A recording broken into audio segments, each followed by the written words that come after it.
नमस्कार दोस्तों, आप देख रहे हैं राजस्थान समाचार हिंदी। आज जान लेते हैं राजस्थान की आज की बड़ी खबरें। कांग्रेस के अमीन खान ने किया सीएए का विरोध, कहा मुसलमानों का अस्तित्व हरिजनों से भी नीचे। राजस्थान के लोकसभा चुनाव को लेकर नेताओं का बयान अलग अलग सुर्खियां बटोर रहा है। पश्चिम राजस्थान के वरिष्ठ कांग्रेसी नेता व शिव के पूर्व विधायक अमीन खान का एक बयान भी चर्चा में है, जहाँ पर उन्होंने कहा है कि मुसलमानों की स्थिति हरिजनों से भी नीचे है। अमीन खान ने कहा है कि पिछले दिनों केंद्र सरकार ने एक कानून वापस लिया है जो मुसलमानों के खिलाफ है, जिसका एक भी कांग्रेसी सदस्य ने विरोध नहीं किया। इस कारण हम कांग्रेस पार्टी से नाराज हैं। ईपीएफओ ने किया बड़ा बदलाव, अब ऑटोमेटिक ट्रांसफर हो जाएगा बैलेंस। ईपीएफओ खाताधारकों के लिए खुशखबरी, अब खाताधारकों को नौकरी बदलने पर मूल्य तरीके से पीएफ ट्रांसफर के लिए अनुरोध करने की जरूरत नहीं पड़ेगी। ईपीएफओ ने ऑटोमेटिक फंड ट्रांसफर की सुविधा शुरू कर दी है। ये सुविधा 1 अप्रैल से मिलना शुरू हो गई है। अभी से पहले यूनिवर्सल अकाउंट नंबर होने के बावजूद लोगों को पीएफ ट्रांसफर के लिए अनुरोध करना पड़ता था। ये कुछ हद तक थकाने वाला काम था, पर अब ये भी आसानी से सॉल्व हो जाएगा। राजस्थान में आचार संहिता के बीच बेरोजगारी भत्ते को लेकर आया बड़ा अपडेट। लोकसभा चुनाव की आचार संहिता के चलते काम अटक गया है। इसकी मार बेरोजगार भत्ते पर भी पड़ी है। बजट नहीं आने से 10,000 से ज्यादा युवकों को बेरोजगारी भत्ता अटक गया है। इसमें 1072 बेरोजगारों का जनवरी माह से ही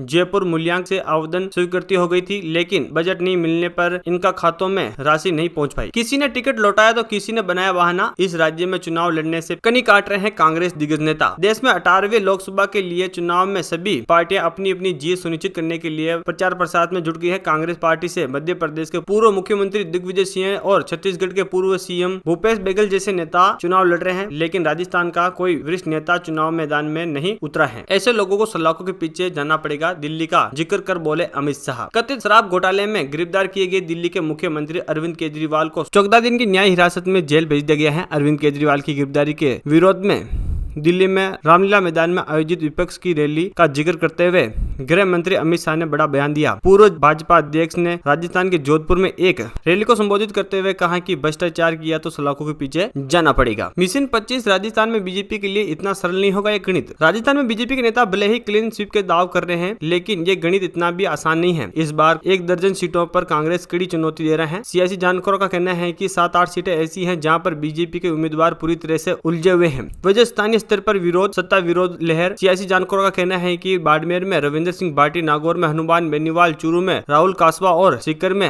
अमराराम बीजेपी के खेल बिगाड़ सकते हैं। नागौर सीट पर कांग्रेस ने गठबंधन कर बीजेपी के सामने तगड़ी चुनौती दे दी है। सीकर सीट इंडिया गठबंधन के लिए छोड़ दी है। यहाँ से बीजेपी के उम्मीदवार सुमनानंद सरस्वती को इस बार कड़ी चुनौती मिलेगी। भ्रामक विज्ञापन केस, रामदेव बाबा ने सुप्रीम कोर्ट में मांगी माफी। भ्रामक विज्ञापन केस में सुप्रीम कोर्ट ने बाबा रामदेव को पतंजलि आयुर्वेद के मैनेजिंग डायरेक्टर आचार्य बालकृष्ण को जवाब दाखिल करने के लिए आखिर मौका दिया। अदालत ने कहा है कि 1 हफ्ते में जवाब दाखिल किया जाए। अगली सुनवाई 10 अप्रैल को होगी। अदालत ने कहा कि सुनवाई पर रामदेव और बालकृष्ण मौजूद रहे। आज सुनवाई के दौरान रामदेव ने वकील बलवीर सिंह ने कोर्ट से कहा कि योग गुरु माफी मांगने के लिए आप मौजूद हैं। अगर आप भी जा रहे हैं सोना खरीदने तो एक बार जान ले सोना चांदी के क्या है असली रेट। कारोबार के दौरान 10 ग्राम सोना 1712 रुपए महंगा होकर 68,964 रुपए हो गया है। हालांकि बाद में सोना 1411 रुपए बढ़त के साथ 68,613 रुपए के भाव पर बंद हुआ। चांदी में भी आज तेजी देखने को मिली। 1273 रुपए महंगा होकर 75,400 रुपए प्रति किलो पर पहुंच गई है। हालांकि कारोबार बंद होने के दौरान चांदी 984 रुपए बढ़त के साथ 75,111 रुपए के भाव पर बंद हुई। 50% से कम मतदान वाले केंद्रों पर निर्वाचन विभाग की विशेष नजर। नागौर लोकसभा चुनाव 2019 के जिले के जिन बूथों पर कम मतदान हुआ था, उनमें इस बार मतदान प्रतिशत बढ़ाने के लिए जिला निर्वाचन विभाग ने कमर कस ली है। जिला स्वीप टीम ने इसके लिए